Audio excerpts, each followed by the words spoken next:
आगामी नगर परिषद व नगरपंचायत निवडणुकांच्या पार्श्वभूमीवर भाजपने अमरावती जिल्ह्यात निवडणूक प्रचारांची प्रभावी सुरुवात केली आहे।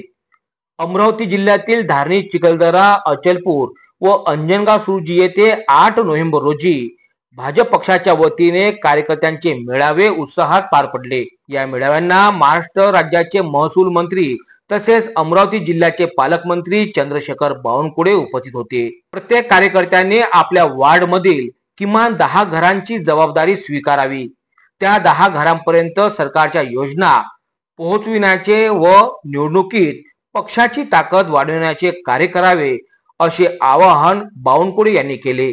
यावेळी आमदार केवलराम काळे, अचलपूर मतदारसंघाचे आमदार प्रवीण ताडे तसेच भाजपचे जिल्हाध्यक्ष प्रभुदास भिलावेकर यांनी सुद्धा कार्यकर्त्यांना मार्गदर्शन केले। मेळघाट पासून अचलपूर पर्यंत झालेल्या या मेळाव्यांना कार्यकर्त्यांची मोठी उपस्थिती लाभली।